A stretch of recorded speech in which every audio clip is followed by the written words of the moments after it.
साथियों, आप सभी का विजय ज्ञान के प्लेटफॉर्म पर स्वागत है। इस वीडियो में हम लोग क्लास 11 की राजनीति विज्ञान की पुस्तक है भारत का संविधान, सिद्धांत और व्यवहार। इस पुस्तक का हम लोग पढ़ रहे हैं। अभी तक इस पुस्तक के हम लोग 10 अध्यायों में से 7 अध्याय कंप्लीट कर चुके हैं। ये 7 अध्याय थे। पहला था संविधान क्यों और कैसे, दूसरा था भारतीय संविधान में अधिकार, तीसरा था चुनाव और प्रतिनिधित्व, चौथा था कार्यपालिका, पाँचवा था विधायिका, छठा था न्यायपालिका, सातवां था संघवाद और ये 8वां चैप्टर है स्थानीय शासन। तो यदि अभी तक आपने नहीं देखा तो इसके पहले के जो 7 चैप्टर हैं उसको आप लोग जा करके देख सकते हैं। तो यहाँ पर हम लोग 8वां चैप्टर जो कि स्थानीय शासन है, इसको हम लोग यहाँ पर पढ़ेंगे। तो चलो प्रारंभ करते हैं। प्रारंभ करने से पहले इसका इंट्रोडक्शन देख लेते हैं कि इस चैप्टर के अंतर्गत हमें क्या सीखने को मिलेगा या इस चैप्टर को पूरा करने के बाद हमें क्या क्या जानकारी मिल जाएगी। तो केंद्रीय और प्रादेशिक स्तर पर निर्वाचित सरकार की मौजूदगी ही किसी लोकतंत्र के लिए काफ़ी नहीं है। लोकतंत्र के लिए यह भी जरूरी है कि स्थानीय स्तर पर स्थानीय मामलों की देखभाल करने वाली एक निश्चित सरकार हो। इस अध्याय में हम अपने देश में मौजूद स्थानीय सरकार की बनावट का अध्ययन करेंगे। हम यह भी पढ़ेंगे कि स्थानीय सरकार का क्या महत्व है और उसे स्वतंत्र रूप से शक्ति प्रदान करने के क्या रास्ते हैं। यह अध्याय पढ़ने के बाद आप जान सकेंगे कि स्थानीय शासकीय निकायों का महत्व क्या है तथा संविधान के 73वें और 74वें संशोधन के अंतर्गत क्या प्रावधान किए गए हैं और स्थानीय शासकीय निकायों के काम और जिम्मेदारियां कौन कौन सी हैं। तो ये सारी जानकारियां हमें इस चैप्टर को पढ़ने के बाद मिल जाएंगे। तो सबसे पहले हम लोग बात करते हैं कि स्थानीय सरकार क्यों, मतलब इसकी आवश्यकता क्या है। तो इसको जानने के लिए यहाँ पर हम लोग 2 कहानियाँ हैं, उनको सबसे पहले देखेंगे। तो पहला है मध्य प्रदेश का एक ज़िला है सीहोर। यहाँ की एक महिला है गीता राठौड़, इसी ज़िले के जमनिया तालाब ग्राम पंचायत की रहने वाली हैं। एक आरक्षित सीट से सन 1995 में गीता जो हैं ये सरपंच निर्वाचित हुई, लेकिन सन 2000 में गांव वालों ने अच्छे कामों का इनाम देते हुए गीता को दोबारा चुना। इस बार गीता एक सामान्य सीट से चुनी गई। गीता गृहिणी हुआ करती थी, लेकिन वह राजनीतिक रूप से एक दूरदर्शी नेता बनकर उभरे। उन्होंने अपनी पंचायत की जनशक्ति का इस्तेमाल तालाब को पक्का बनवाने, स्कूल की इमारत और गांव में सड़क बनवाने में किया। गीता ने अपनी पंचायत की सामूहिक शक्ति का इस्तेमाल महिलाओं पर होने वाली घरेलू हिंसा और अत्याचार से लड़ने, पर्यावरण के प्रति जागरूकता पैदा करने और अपने गांव में वन तथा जल प्रबंधन को बढ़ावा देने में किया। यह एक स्टोरी थी स्थानीय शासन संबंधित। एक दूसरी कहानी पढ़ते हैं। सफल महिला की ऐसी ही एक और कथा है। यह महिला तमिलनाडु के एक गाँव बेंगेवशल की सरपंच थी। सन 1997 में तमिलनाडु की सरकार ने 71 सरकारी कर्मचारियों को 2-2 हेक्टेयर जमीन आवंटित की। यह जमीन बेंगेवशल ग्राम पंचायत के दायरे में थी। उच्चतर अधिकारियों के निर्देश पर कांचीपुरम जिले के कलेक्टर ने बेंगेवशल ग्राम पंचायत के सरपंच को आदेश दिया कि आवंटित जमीन के संबंध में जो फैसला लिया जा चुका है उसे मानते हुए ग्राम पंचायत से इस आशय का प्रस्ताव पारित कराएं। सरपंच और ग्राम पंचायत ने कलेक्टर के इस आदेश को मानने से इनकार कर दिया। कलेक्टर ने जमीन के अधिग्रहण का आदेश दिया। ग्राम पंचायत ने कलेक्टर की इस कार्रवाई के विरोध में मद्रास उच्च न्यायालय में एक याचिका दायर की। उच्च न्यायालय की एकल खंडपीठ ने कलेक्टर के आदेश को जायज़ बताया। अदालत का फैसला था कि इस संबंध में ग्राम पंचायत की अनुमति लेने की जरूरत नहीं है। पंचायत ने इस फैसले के खिलाफ खंडपीठ के पास अपील की। खंडपीठ ने एकल न्यायाधीश के फैसले को उलट दिया। न्यायाधीशों का फैसला था कि सरकारी आदेश पंचायत की शक्तियों की अवहेलना तो करता ही है, यह पंचायत की संवैधानिक हैसियत का भी सरासर उल्लंघन है। ये दोनों कथाएं जो हैं अलग अलग नहीं है। स्थानीय शासन की संस्थाओं को सन 1993 में संवैधानिक दर्जा प्रदान किया गया। इसके बाद से पूरे भारत में बड़े पैमाने पर बदलाव की लहर चल पड़ी। ये कथाएं इस बात का सबूत पेश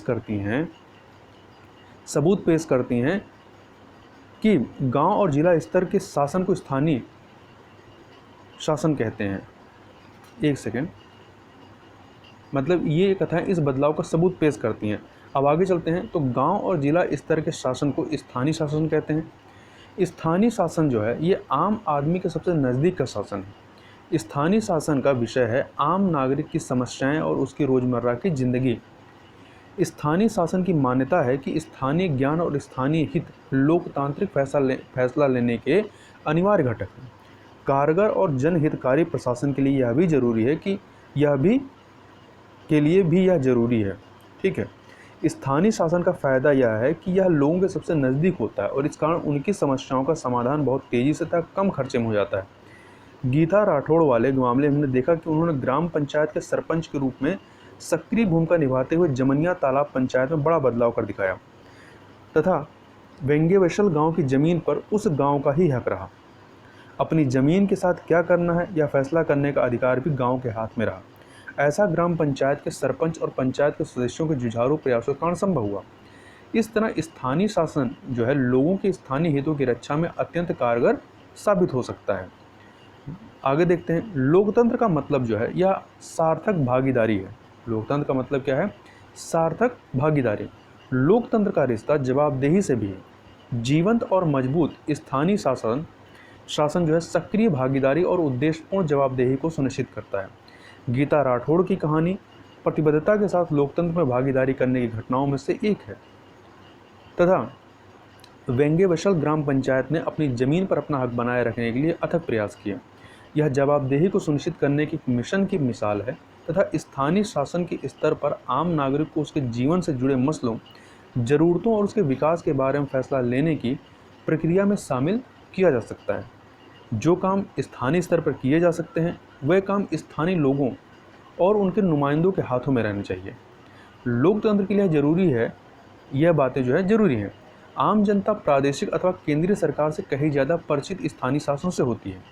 स्थानीय शासन क्या कर रहा है और क्या करने में नाकाम रहा है, आम जनता का इस सवाल से कहीं ज़्यादा सरोकार होता है, क्योंकि इस बात का सीधा असर उसकी रोज़मर्रा की ज़िंदगी पर पड़ता है। इस तरह स्थानीय शासन को मजबूत करना लोकतांत्रिक प्रक्रिया को मजबूत बनाने के समान है। आगे देखते हैं, भारत में स्थानीय शासन के विकास की बात करें तो इस बात की चर्चा करें कि भारत में स्थानीय शासन का विकास कैसे हुआ और हमारे संविधान में इसके बारे में क्या कहा गया है। माना जाता है कि हम अपना शासन खुद चलाने वाले ग्राम समुदाय प्राचीन भारत में सभा के रूप में मौजूद थे।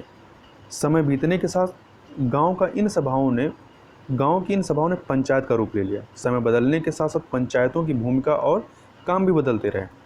आधुनिक समय में स्थानीय शासन के निर्वाचित निकाय जो हैं सन 1882 के बाद अस्तित्व में आए। उस वक्त लॉर्ड रिपन भारत का वायसराय था। उसने इन निकायों को बनाने की दिशा में पहलकदमी की। उस वक्त इसे मुकामी बोर्ड, लोकल बोर्ड कहा जाता था। बहरहाल इस दिशा में प्रगति बड़ी धीमी गति से हो रही थी। भारतीय राष्ट्रीय कांग्रेस ने सरकार से मांग की कि सभी स्थानीय बोर्डों, ये जो लोकल बोर्ड हैं, इनको ज़्यादा कारगर बनाने के लिए वह जरूरी कदम उठाए। गवर्नमेंट ऑफ इंडिया एक्ट 1919 के बनने पर अनेक प्रांतों में ग्राम पंचायतें बने तथा सन 1935 के गवर्नमेंट ऑफ इंडिया एक्ट के बाद यह प्रवृत्ति जारी रही। भारतीय स्वतंत्रता संग्राम के दिनों में महात्मा गांधी ने जोर देकर कहा कि आर्थिक और राजनीतिक सत्ता का विकेंद्रीकरण होना चाहिए। उनका मानना था कि ग्राम पंचायतों को मजबूत बनाना सत्ता के विकेंद्रीकरण का कारगर साधन है। विकास की हर पहलकदमी में स्थानीय लोगों की भागीदारी होनी चाहिए ताकि यह सफल हो। इस तरह पंचायत को सहभागी लोकतंत्र को स्थापित करने के साधन के रूप में देखा गया। दिल्ली में बैठे गवर्नर जनरल के हाथ में बहुत ज़्यादा शक्तियाँ थीं तथा हमारे स्वतंत्रता संग्राम की चिंताओं में यह बात भी शामिल थी। इस कारण हमारे नेताओं के लिए आज़ादी का अर्थ एक आश्वासन था कि फैसला लेने में तथा कार्यपालिका और प्रशासनिक शक्तियों के इस्तेमाल में विकेंद्रीकरण होगा। यहाँ पर महात्मा गांधी का एक वक्तव्य देख लेते हैं। भारत की आज़ादी का मतलब होना चाहिए समूचे भारत की आज़ादी। आज़ादी की शुरुआत जो है सबसे नीचे से होनी चाहिए। इस तरह हर गांव एक गणराज्य होगा। इसका मतलब है कि हर गांव को आत्मनिर्भर और अपने मामलों को खुद निपटाने में काबिल होना पड़ेगा। अनगिनत गांवों से बने इस ढांचे में आगे की ओर फैलते और ऊपर चढ़ते दायरे होंगे।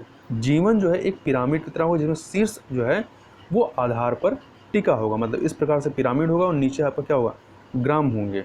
ठीक है, आगे देखें। ये तो पूरा महात्मा गांधी का ये वक्तव्य था। आगे देखें तो जब संविधान बना तो स्थानीय शासन का विषय जो है प्रदेशों को सौंप दिया गया। संविधान के नीति निर्देशक सिद्धांतों में भी इसकी चर्चा की गई। इसमें कहा गया कि देश की हर सरकार अपनी नीति में इसे एक निर्देशक तत्व मानकर चले। जैसा कि आपने अध्याय 2 में पढ़ा, राज्य के नीति निश्चित सिद्धांतों का अंग होने के कारण संविधान का यह प्रावधान जो है अदालती वाद के दायरे में नहीं आता। मतलब आप इसको इम्प्लीमेंट कराने के लिए अदालत नहीं जा सकते हैं और इसकी प्रकृति जो है प्रधानता सलाह मशवरे की है। ऐसा लगता है कि स्थानीय शासन के मसले को, जिसमें पंचायत भी शामिल है, संविधान में यथोचित महत्व नहीं मिला। क्या आप जानते हैं कि ऐसा क्यों हुआ?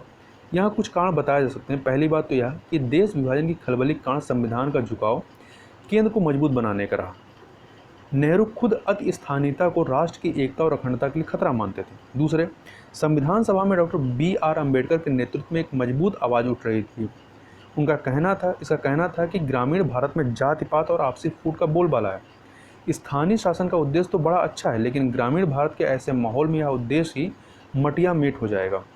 इसके अलावा बहरहाल किसी भी सदस्य ने विकास योजनाओं में जन भागीदारी के महत्व से इनकार नहीं किया। संविधान सभा के बहुत से सदस्य चाहते थे कि भारत में लोकतंत्र का आधार जो है वो ग्राम पंचायत हो, लेकिन उन्हें इस बात की भी गहरी चिंता थी कि गाँव में गुटबाजी तथा अन्य बुराइयों के मौजूद होते ऐसा करना शायद ठीक न हो।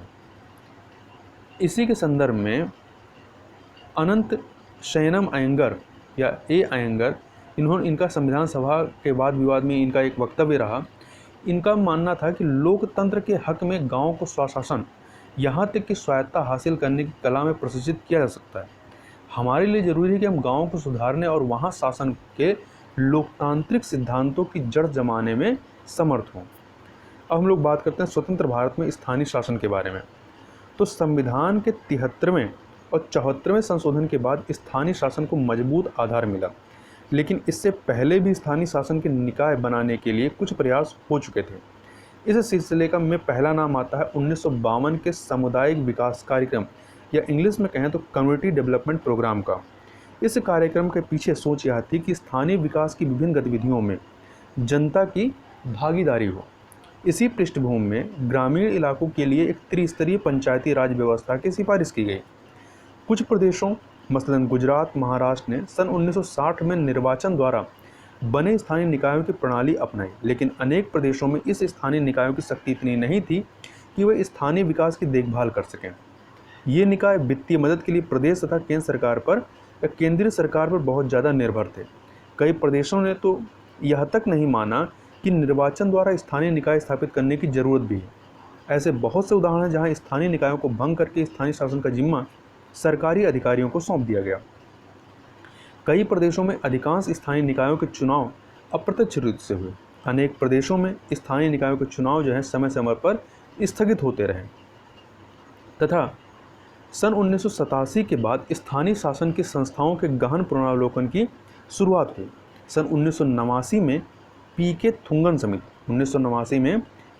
थुंगन समिति ने स्थानीय शासन के निकायों को संवैधानिक दर्जा प्रदान करने की सिफारिश की। समिति की सिफारिश थी कि स्थानीय शासन की संस्थाओं के चुनाव समय समय पर कराने, उनके समुचित कार्यों की सूची तय करने तथा ऐसी संस्थाओं को धन प्रदान करने के लिए संविधान में संशोधन किया जाए। अब हम लोग बात कर लेते हैं संविधान का जो 73वां और 74वां संशोधन होता है उसके बारे में। तो सन 1989 में केंद्र सरकार ने 2 संविधान संशोधनों की बात आगे बढ़ाई। इन संशोधनों का लक्ष्य था स्थानीय शासन को मजबूत करना और पूरे देश में इसके कामकाज तथा बनावट में एक रूपता लाना था। बाद में सन 1992 में संविधान के 73वें और 74वें संशोधन के द्वारा इस संशोधन को संसद ने पारित किया। संविधान का 73वां संशोधन गांव के स्थानीय शासन से जुड़ा है। इसका संबंध पंचायती राज व्यवस्था की संस्थाओं से है तथा संविधान का 74वां संविधान संशोधन शहरी स्थानीय शासन या नगर पालिका से जुड़ा है। सन 1993 में 73वां और 74वां संशोधन लागू होते हैं। यहाँ आगे बढ़ने से पहले थोड़ा सा हम लोग ब्राज़ील के बारे में, ब्राज़ील में जो व्यवस्था है स्थानीय शासन की, उसको थोड़ा सा देख लेते हैं। तो ब्राज़ील के संविधान में प्रांत जो है संघीय जिले तथा नगर पालिका परिषद की व्यवस्था है। प्रांत में संविधान में क्या है, प्रांत, संघीय जिले तथा नगर पालिका परिषद की व्यवस्था है। इनमें से हर एक को स्वतंत्र शक्तियां प्रदान की गई हैं। इनका न्यायाधिकार भी अलग अलग है। जिस तरह गणराज्य अर्थात रिपब्लिक राज्यों के कामकाज में हस्तक्षेप नहीं कर सकता है, मतलब संविधान बताई गई स्थितियों के अतिरिक्त, ठीक उसी तरह राज्य भी नगर पालिका परिषद के कामकाज में हस्तक्षेप नहीं कर सकते हैं। यह प्रावधान स्थानीय शासन की शक्ति को सुरक्षा प्रदान करता है। ऐसे प्रावधान जो है ब्राज़ील के संविधान में किए गए हैं। अब फिर से हम लोग अपने कॉन्टेक्स्ट पे आते हैं भारत के संदर्भ में। तो हमने पहले ही देखा कि स्थानीय शासन को जो है वो राज्य सूची में रखा गया। तो यह भी बात आप फैक्ट के रूप में याद रखिएगा कि स्थानीय शासन को किस में रखा गया है, समवर्ती में, संघ सूची या राज्य सूची में। तो राज्य सूची में रखा गया है तथा प्रदेशों को इस बात की छूट है कि वो स्थानीय शासन के बारे में अपनी तरह का कानून बनाएं। लेकिन संविधान में संशोधन हो जाने के बाद प्रदेशों को ऐसे कानून बदलने पड़े ताकि उन्हें संशोधित संविधान के अनुरूप किया जा सके। प्रदेशों को इन संशोधनों के आलोक में स्थानीय शासन के अपने अपने कानूनों में जरूरी बदलाव करने के लिए 1 वर्ष का समय दिया गया। 73वें संविधान संशोधन की बात करते हैं। तो आइए अब हम 73वें संशोधन के कारण पंचायती राज व्यवस्था में आए बदलाव की जांच करते हैं, मतलब देखते हैं क्या बदलाव आए हैं। तो पहला, त्रिस्तरीय बनावट। अब सभी प्रदेशों में पंचायती राज व्यवस्था का ढांचा जो है वो त्रिस्तरीय है। सबसे नीचे यानी पहली पायदान पर ग्राम पंचायत, इसको आप 3 स्तर ऐसे ले सकते हैं इस तरीके से। तो सबसे नीचे पहले पायदान पर जो है क्या है, ग्राम पंचायत है। यहाँ पर ग्राम पंचायत के दायरे में एक या एक से ज़्यादा गांव आते हैं। मध्यवर्ती स्तर यानी कि जो बीच का पायदान है ये मंडल का है, जिसे प्रखंड या ब्लॉक या तालुका भी कहा जाता है। इस पायदान पर कायम स्थानीय शासन के निकाय को मंडल या तालुका पंचायत कहा जाता है। जो प्रदेश आकार में छोटे हैं वहाँ मंडल या तालुका पंचायत यानी मध्यवर्ती स्तर को बनाने की ज़रूरत नहीं है। तथा सबसे ऊपर वाले पायदान पर क्या होता है, जिला पंचायत का स्थान है। इसके दायरे में जिले का पूरा ग्रामीण इलाका आता है।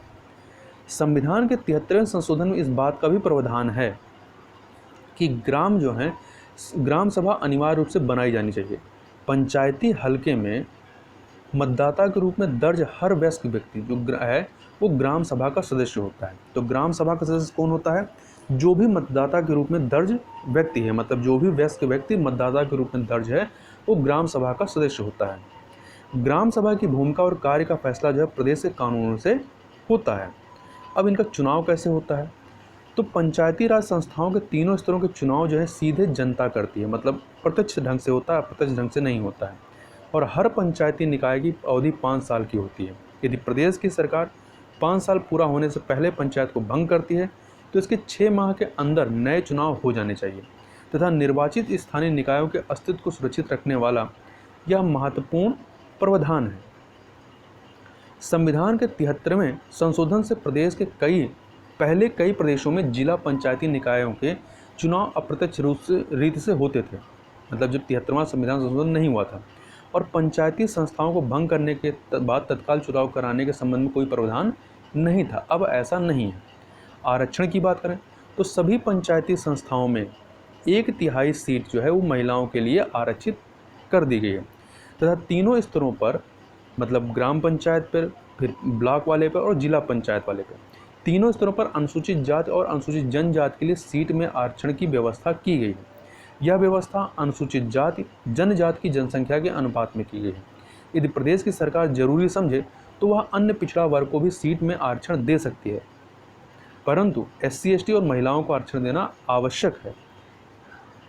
इसके अलावा यहाँ यह बात गौरतलब है कि आरक्षण पंचायत के मात्र साधारण सदस्यों की सीट तक सीमित नहीं है।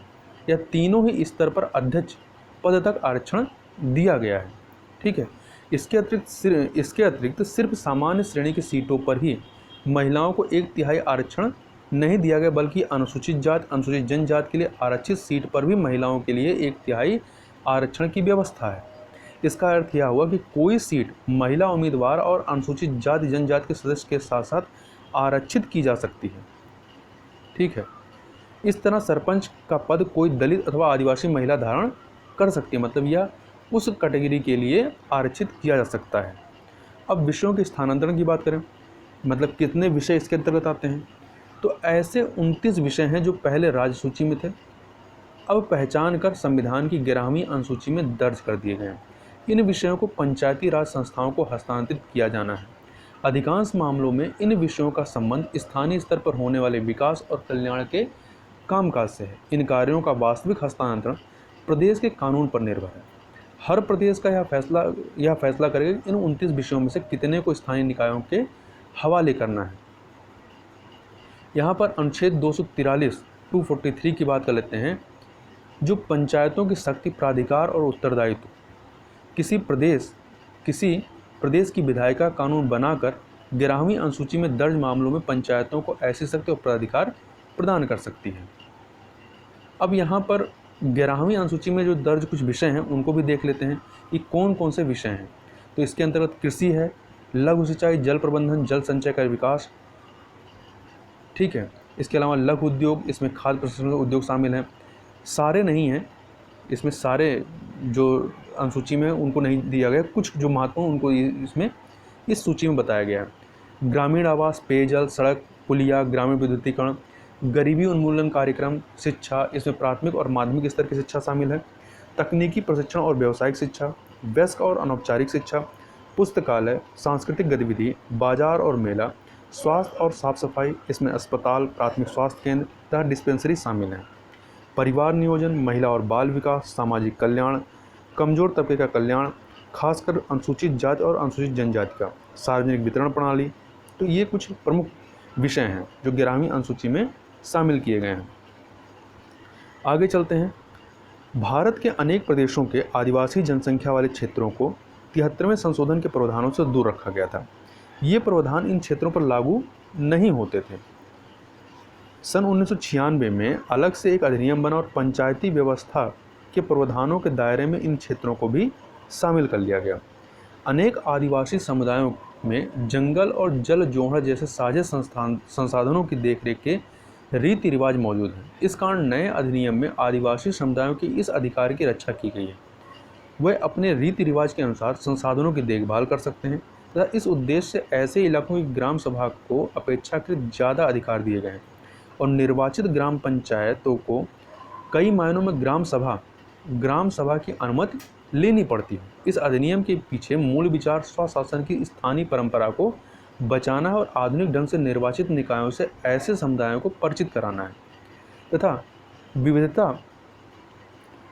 और विकेंद्रीकरण की भावना से इस विचार की संगति बैठती है। अब राज्य चुनाव आयुक्त की बात करें तो प्रदेशों के लिए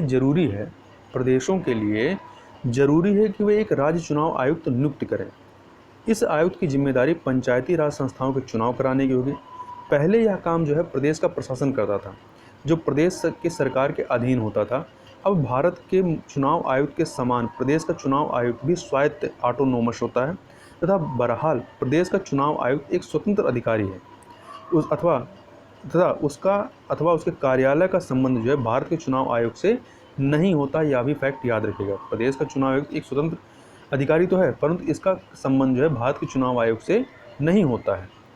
राज्य वित्त आयोग की बात करें तो प्रदेशों की सरकार के लिए हर 5 वर्ष पर एक प्रादेशिक वित्त आयोग बनाना जरूरी है। जैसे कि राष्ट्रीय स्तर पर वित्त आयोग बनता है, उसी प्रकार से एक प्रादेशिक वित्त आयोग बनाना जरूरी है।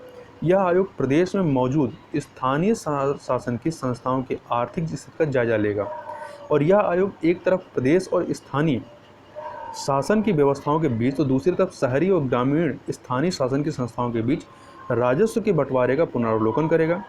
इस पहल के द्वारा यह सुनिश्चित किया गया कि ग्रामीण स्थानीय शासन को धन आवंटित करना राजनीतिक मसला न बने। आगे बढ़ने से पहले संविधान के तहत जो कुछ आर्टिकल दिए गए हैं, अनुच्छेद हैं, जिनमें ग्राम पंचायतों के बारे में चर्चा की गई है, उनके बारे में थोड़ा सा देख लेते हैं।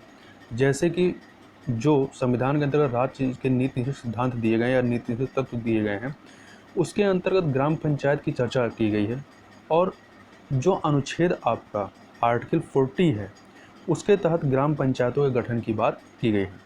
इसके अलावा संविधान का जो भाग 9 है, भाग 9 इसका टाइटल ही है पंचायत, ठीक है। तो भाग 9 में पंचायत की चर्चा की गई है और यदि इसके कुछ महत्वपूर्ण आर्टिकल को देखें तो इसमें 243 का 243 का या कह सकते हैं ए कह सकते हैं 243A या का, इसमें ग्राम सभा की बात की गई है। 243 खा या बी में जो है पंचायतों की संरचना की बात की गई है, पंचायतों के गठन की बात की गई है। संरचना गठन की बात की गई है, मतलब कॉन्स्टिट्यूशन कैसे होगा इसकी बात की, और संरचना अर्थात कंपोजिशन की जो बात है वो ग में अर्थात सी में की गई है। और स्थानों का जो आरक्षण है ग्राम पंचायत में, मतलब SC ST का और महिलाओं के लिए जो आरक्षण का प्रावधान किया गया है, इसकी चर्चा जो है 243 घ या डी में किया गया है। 243 डी के अंतर्गत किया गया है। यह कई बार परीक्षा में पूछा गया है। तथा इसके अलावा जो अभी हमने कहा राज्य वित्त आयोग की बात की, तो यह प्रादेशिक वित्त आयोग, इसके गठन की जो चर्चा की गई है वो 243 आई में किया गया है। किसमें किया गया? 243 आई। तो यह कुछ आर्टिकल जैसे आई है और 243 डी जिसमें आरक्षण की बात की गई है, ये महत्वपूर्ण है, इनसे परीक्षा में प्रश्न पूछा गया है। अब आगे बात कर लेते हैं। आगे हम लोग अब देखेंगे जो 74वां संविधान संशोधन है, इसके बारे में। हम लोग अभी 73वें की बात की जो ग्राम पंचायत संबंधी था, और नगर पालिका संबंधी जो 74वां है इसके बारे में भी देखते हैं। जैसा कि पहले ही लिखा जा चुका है कि संविधान के 74वें संशोधन का संबंध शहरी स्थानीय शासन के निकाय अर्थात नगर पालिका से है। शहरी इलाका किसे कहते हैं? मुंबई अथवा कोलकाता जैसे बड़े महानगरों को पहचानना बहुत आसान है, लेकिन जो शहरी इलाके गाँव और नगर के बीच के होते हैं उन्हें पहचान पाना इतना आसान नहीं है।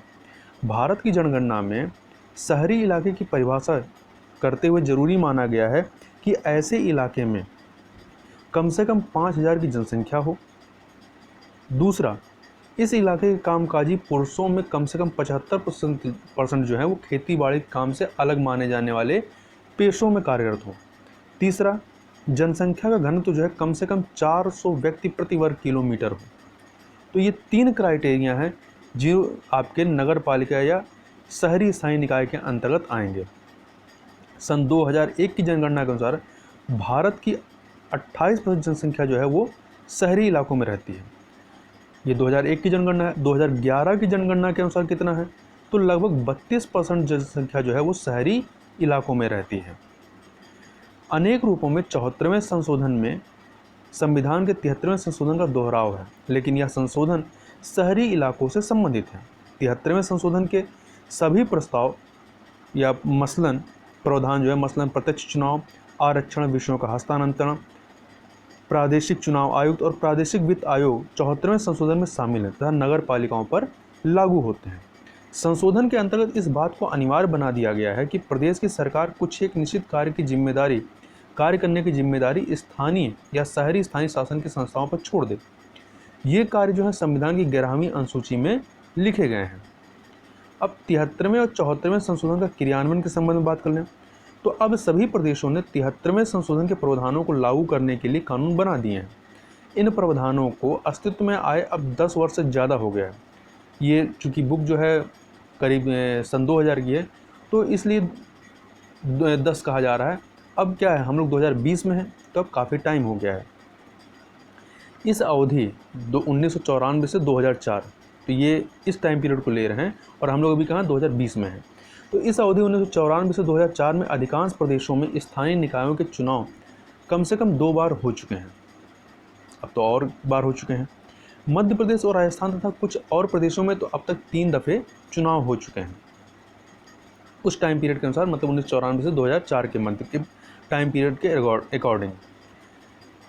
कुछ अन्य चीज़ों को देखें तो आज ग्रामीण भारत में जिला पंचायतों की संख्या करीब जो है वो 500, मध्यवर्ती अथवा प्रखंड स्तरीय पंचायत की संख्या 6000 तथा ग्राम पंचायतों की संख्या जो है 2.5 लाख है। शहरी भारत में 100 से ज़्यादा नगर निगम, 1400 नगर पालिका तथा 2000 नगर पंचायत मौजूद हैं। हर 5 वर्ष पर इन निकायों के लिए 32 लाख सदस्यों का निर्वाचन होता है।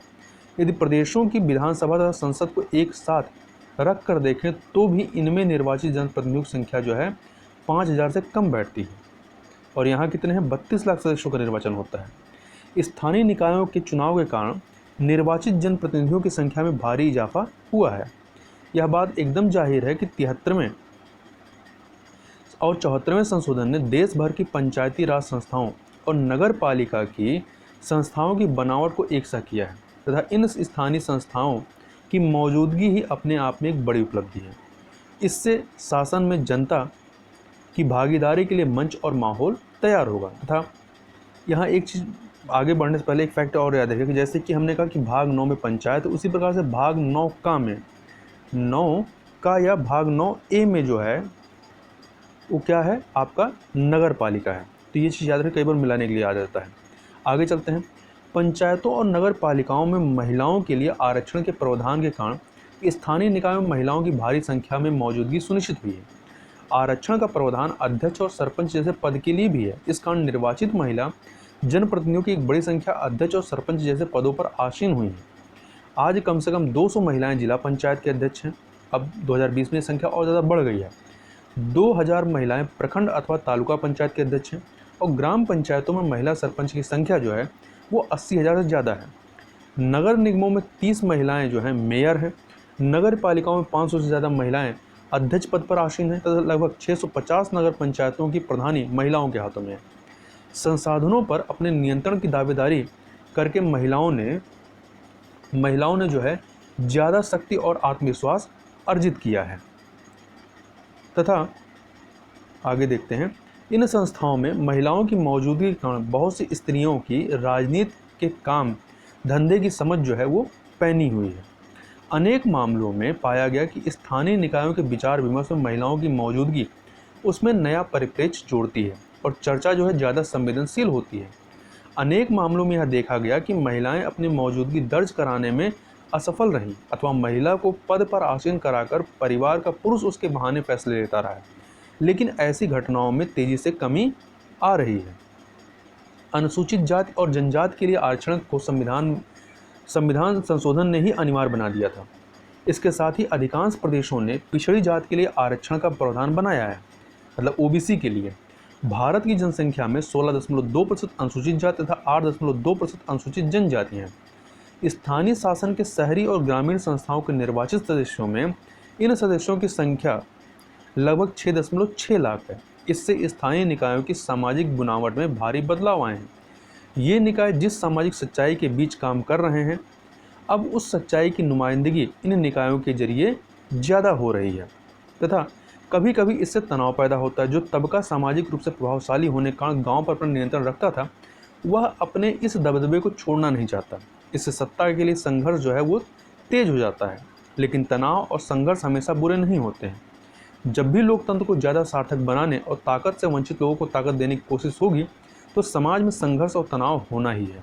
संविधान के संशोधन ने 29 विषयों को स्थानीय शासन के हवाले किया है। ये सारे विषय स्थानीय विकास तथा कल्याण की ज़रूरतों से संबंधित हैं।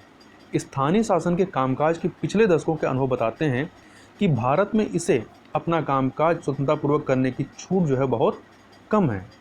अनेक प्रदेशों ने अधिकांश विषय स्थानीय निकायों को नहीं सौंपे थे। इसका मतलब यह है कि स्थानीय निकाय कारगर ढंग से काम नहीं कर सकते थे। इस तरह इतने सारे जनप्रतिनिधियों को निर्वाचित करने का पूरा काम बस प्रतीकात्मक बनकर रह गया, मतलब सिंबॉलिक तौर पर रह गया। कुछ लोग स्थानीय निकायों के निर्माण की यह कहकर आलोचना करते हैं कि इससे प्रादेशिक और केंद्रीय स्तर पर जिस तरह फैसले लिए जाते हैं उसमें कोई बदलाव नहीं आता है। स्थानीय स्तर की जनता के पास लोक कल्याण के कार्यक्रमों अथवा संसाधनों के आवंटन के बारे में विकल्प चुनने की ज़्यादा शक्ति नहीं होती है तथा स्थानीय निकायों के पास अपना कह सकने लायक धन बहुत कम होता है। स्थानीय निकाय प्रदेश और केंद्र सरकार पर वित्तीय मदद के लिए निर्भर होते हैं। इससे कारगर ढंग से काम कर सकने की उनकी क्षमता का बहुत क्षरण हुआ है तथा शहरी स्थानीय निकायों का कुल राजस्व उगाही में जो भी टोटल रेवेन्यू कलेक्ट किया जाता है उसमें 0.24% का योगदान है, जबकि सरकारी खर्च का 4% जो है इन निकायों द्वारा व्यय होता है। इस तरह स्थानीय निकाय कमाते कम और खर्च ज़्यादा करते हैं। इसी कारण ये निकाय अनुदान देने वाले पर निर्भर होते हैं। अब यहाँ पर एक उदाहरण बोल्विया का ले लेते हैं। तो लोकतांत्रिक विकेंद्रीकरण के सफल उदाहरण के रूप में अक्सर लैटिन अमेरिका के देश बोल्विया का नाम लिया जाता है। सन 1994 में पॉपुलर पार्टिसिपेशन लॉ जन भागीदारी कानून के तहत विकेंद्रीकरण करके सत्ता स्थानीय स्तर को सौंपी गई। इसके परिणाम स्वरूप महापौर का लोकतांत्रिक चुनाव संभव हुआ। देश को नगर पालिकाओं में विभाजित किया गया और एक ऐसी प्रणाली अपनाई गई कि नई नगर पालिकाओं को धन स्वतः हस्तांतरित हो जाए। बोल्विया में 314 नगर पालिकाएं हैं। नगर पालिकाओं की अगुवाई जनता द्वारा निर्वाचित महापौर करते हैं। इन्हें प्रेसिडेंट म्युनिसिपल भी कहा जाता है। महापौर के साथ एक नगर पालिका परिषद कैबिनेटो इसे कहते हैं, या इसको साधारण भाषा में कैबिनेट कहेंगे, वहाँ पर कैबिनेटो कहते हैं। तो ये नगर पालिका परिषद होती है। स्थानीय स्तर के देशव्यापी चुनाव जो है हर 5 वर्ष पर होते हैं, जैसे कि भारत में होते हैं। तथा बोल्बिया की स्थानीय सरकार को स्थानीय स्तर पर स्वास्थ्य और शिक्षा सुविधा बहाल करने तथा आधारभूत ढांचे के रखरखाव की जिम्मेदारी सौंपी गई है। बोल्बिया में देशव्यापी राजस्व उगाही, जो टोटल रेवेन्यू कलेक्ट किया जाता है उसकी उगाही जो है उसका 20% नगर पालिकाओं को प्रति व्यक्ति के हिसाब से दिया जाता है तथा नगर पालिका को मोटर वाहन, शहरी संपदा तक बड़ी कृषि संपदा पर कर लगाने का अधिकार है। इन नगर पालिकाओं के बजट का अधिकांश हिस्सा वित्तीय हस्तांतरण की प्रणाली के जरिए प्राप्त होता है। तो यह बोल्बिया का उदाहरण जहाँ पर स्थानीय स्तर पर जो सरकार काम करती है उसका सफल क्रियान्वयन किस प्रकार से हुआ है उसके बारे में हमने देखा। तो यहाँ पर ये चैप्टर पूरा समाप्त होता है। अब इस चैप्टर का जो निष्कर्ष है उस निष्कर्ष की चर्चा कर लेते हैं। तो इस अनुभव से यही संकेत मिलते हैं कि स्थानीय शासन के निकाय एक एजेंसी की भूमिका निभाते हुए केंद्र और राज्य सरकार के विकास कार्यक्रमों को लागू करना जारी रखेंगे। स्थानीय शासन को ज़्यादा शक्ति देने का मतलब है कि हम सत्ता के वास्तविक विकेंद्रीकरण के लिए तैयार रहें।